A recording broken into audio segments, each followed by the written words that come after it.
How you doing, guys? I'm Jimmy Kāsh Bevetti, and I want to share with you how I shot an independent feature film for under $20,000 and how you can do the same thing for under $25,000. Today we're going to talk about camera and sound.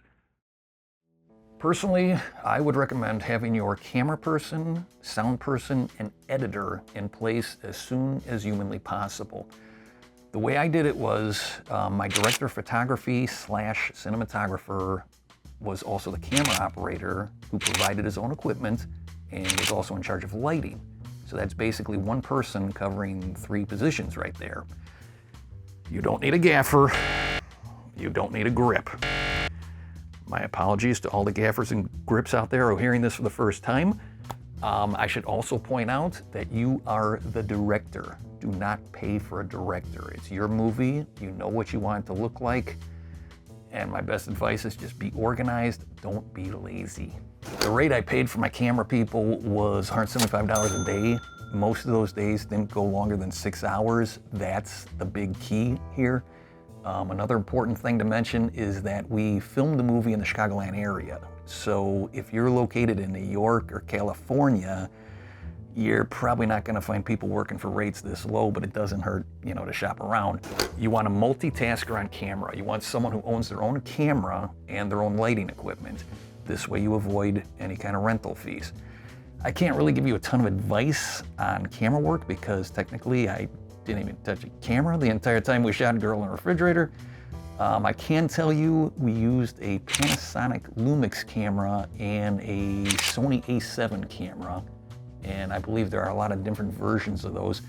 The main thing is to make sure your camera, sound, and editor all have equipment that's compatible. So for camera person, instead of $175 a day, we're gonna say $200 a day, and keep in mind, you're trying to limit those shooting days to roughly 6 hours a day. So if this is gonna be a 20 to 24 day shoot, we're gonna estimate 24 days at $200 a day. Comes out to $4,800 for your camera person. Now we're gonna talk sound.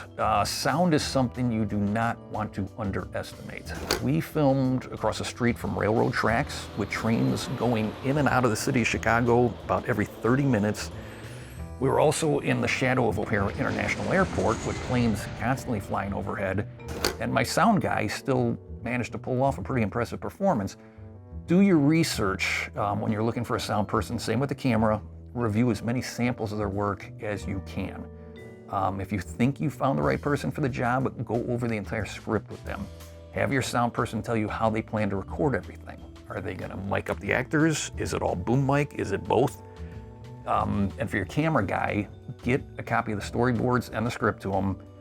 Find out what their game plan is. Go over everything. I was able to land my sound person for a one-time fee of $2,000 to record the entire film. Mainly, he liked the script and he wanted a feature film on his resume. And just like my cameraman, he provided his own equipment. So if you can get a sound person who provides their own gear to work for $150 a day, and don't forget, we're trying to keep the shooting days 6 hours and under. 24-day shoot, you're looking at $3,600.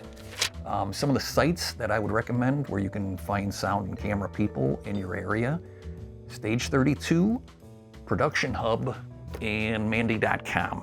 And I'm sure there's more out there, but I just don't know them all.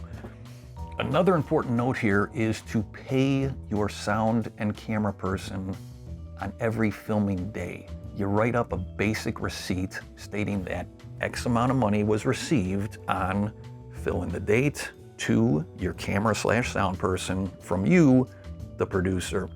Have everyone print their names, sign their names, and hang on to that paperwork. That's gonna do it for today. Next episode, we're gonna talk about the editor.